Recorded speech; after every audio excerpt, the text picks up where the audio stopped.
Hello and welcome to the TechGig podcast, folks. I'm Sukriti Yaduwanshi. Thank you for tuning in today. We're going to talk about how Indian startups are scaling tremendously. So, scaling up has become the dream of every startup as it entails growing for a sustainable future. And it's not easy for all startups to achieve this dream as they might not be aware of the best practices. And NASSCOM's report, which has been launched recently, tells us that scales up analysis nearly 100 shortlisted scale up around various matrices like time to scale, revenue growth, funding, and more. The report actually covers a strategy, or I should say, a playbook section that charts out the journey of a firm from a startup to a successful scale up and key, success mantras that can be emulated. We will cover the details of this report today in a conversation with Kritika Murugesan, Director, Government Startup, NASSCOM. Welcome to the show, Kritika. I'm delighted to have you here with me today. Thank you so much, and an absolute delight to be here and share my thoughts on this really key topic. So, Kritika, without any further ado, I'll quickly jump to the question because I cannot wait for you to share the insights of the report and what is all about. So, to begin with, what does the current Indian startup landscape look like? So, Sukriti, we're at some very exciting times with the whole startup scenario, right? We are at about 25,000 to 26,000 Indian tech startups has been founded between 2011 and 2021. And as we speak, now they're close to 42 unicorns that were created in just 2021. And we're looking at, another 70, 80 unicorns in 2022 coming up, right? And, excitingly, in terms of tech startups, 2,250 plus just in 2021 were founded, and close to 24.1%, 24.1 billion in total equity investments are raised by Indian startups in 2021, and 12% to 14% share of Indian startups leveraging deep tech technology. Right, so that's what and there's like a 39% cumulative growth rate of Indian tech startups at this point of time.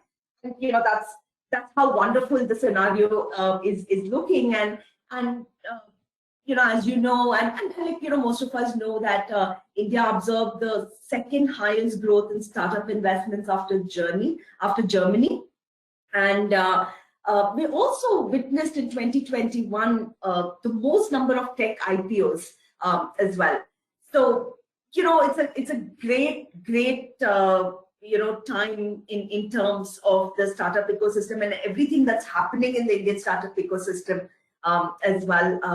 At this point, I do have to throw light on, the overall diversity and inclusion scenario as well in the startup ecosystem. 10 to 15% of all startups had at least one women co-founder.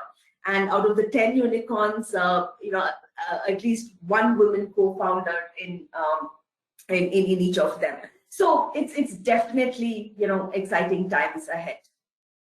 Indeed, Kritika, and I'm sure the kind of buzz that has been created, by these startups, I should say, the investments, the programs, the decision making. I think it's a collaborative effort of the government as well as the organizations to pull through and make this ecosystem more stronger. Help me understand what are some of the growth drivers for scale ups in India. So it's very important for us to understand that startups have been lauded for their job creation and their role as a foundation for innovation. Yet less attention has been paid to the next stage in the company life cycle that successful startups graduate to, right? And that's the scale ups that we're talking about. While most startups fail companies that reach scale up status, that's a proven entity. Like only 1 out of 200 startups reach the scale-up minimum threshold of 10 million in revenue by their 5th year. Right? To enter this phase, companies must demonstrate that they are robust with the ability to survive challenging conditions and sustain high growth. Right?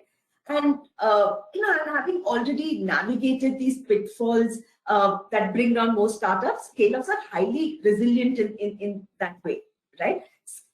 So even if you see during the COVID-19, during the pandemic, scale-ups reacted very quickly to the outbreak and really securing revenue with most maintaining positive growth outlooks, right? So if you really have to look at, our story with the scale-ups has just kind of begun, right? And what do we mean by that, right?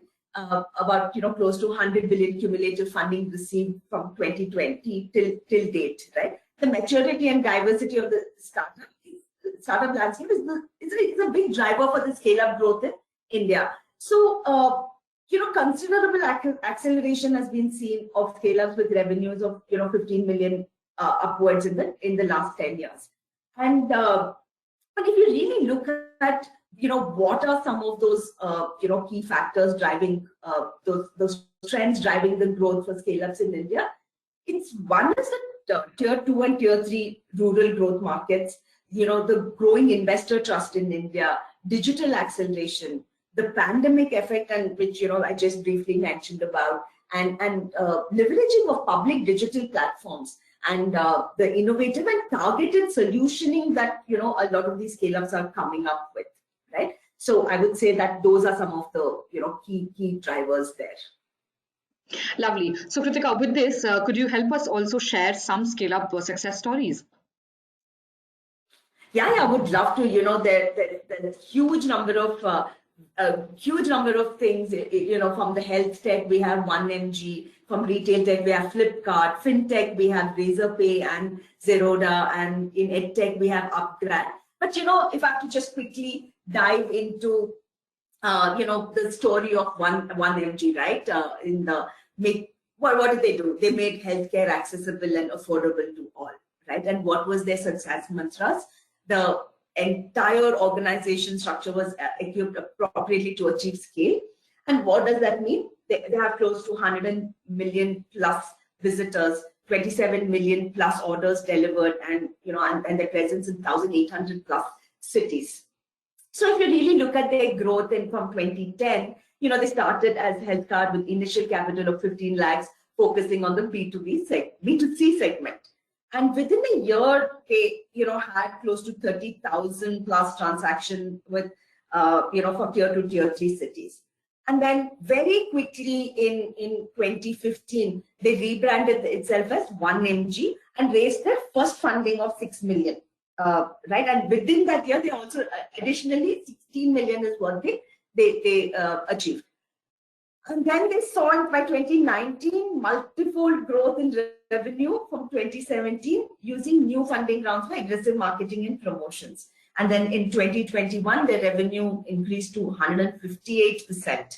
And then Tata Digital acquired 1mg at a 242 million valuation or something to that effect, about 250 million valuation.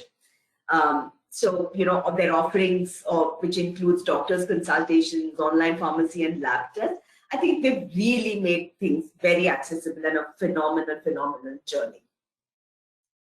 So, if you want me to take another example, and I'm happy to talk about, Razorpay's example. Sure. Please go ahead. Right. So, again, if I have to take Razorpay, it's enabling the digital transformation of small businesses in India, right? And today, over 8 lakh merchants use Razorpay solutions, 100 plus payment modes supported. And, again, a very fantastic journey to look at in terms of the whole online payment solution platform that they enabled, right, for businesses to accept, process, and disperse payments with its product suite. So, they started with the idea to solve issues related to online payments through payment gateways in 2014.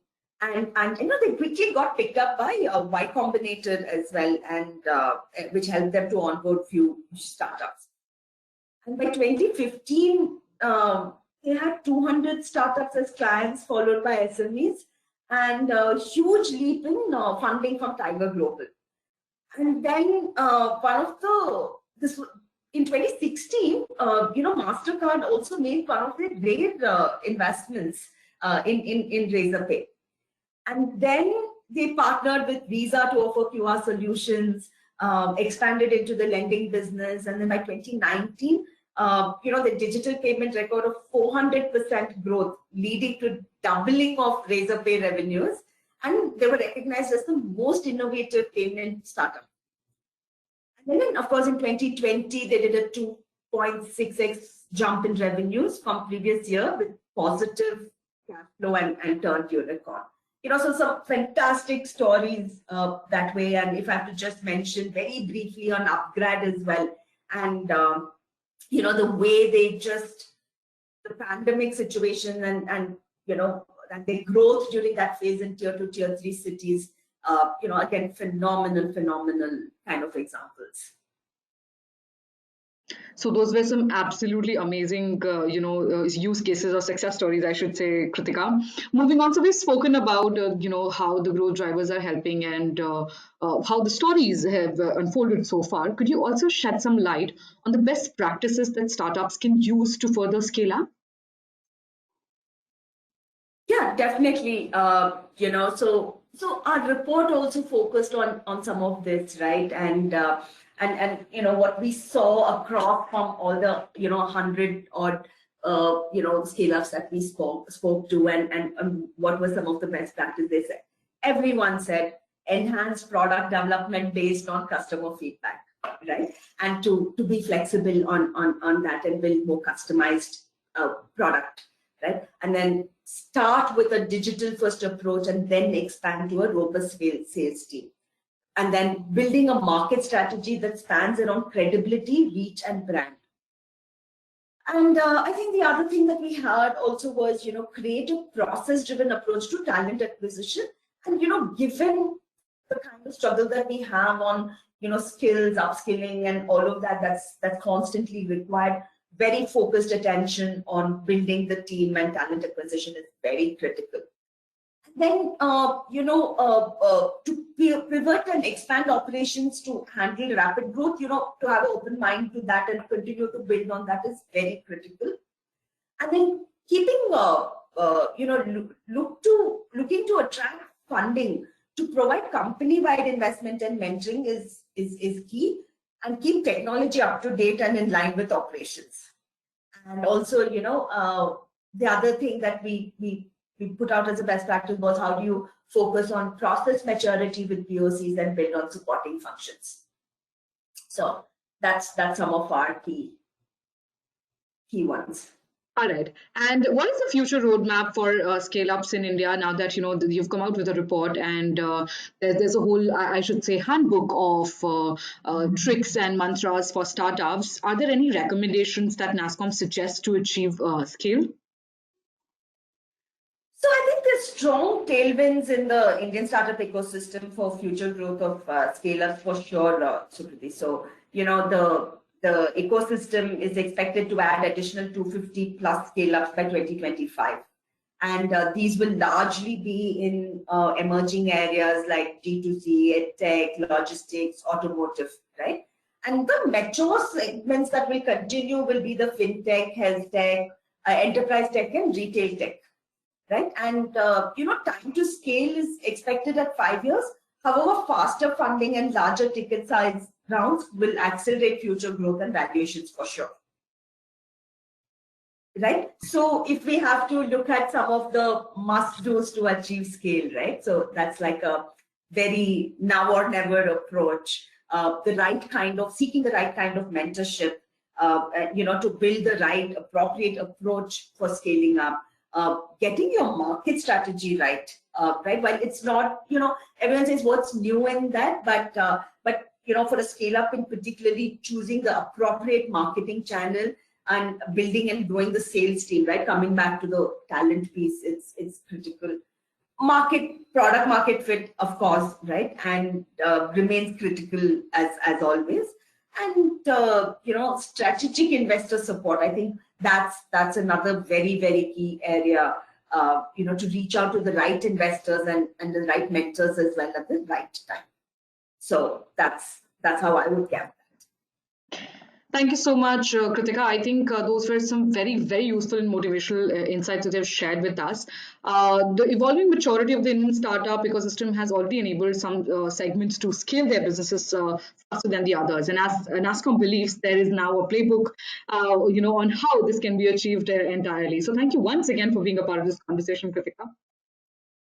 Thank you, thank you. And Sukriti, the Scale Up report is available on the NASSCOM website, and happy for your audiences to download that and benefit from that. Sure. Thank you so much, Kritika. Once again, audience, as Kritika mentioned, the report is available on NASSCOM website. If you are a part of startup and if you are looking to scale up, please do go ahead and read that report. It's a wrap for us. Audience, thank you so much for tuning in. Stay tuned to TechGig for all the latest tech updates and happenings. This is your host signing off.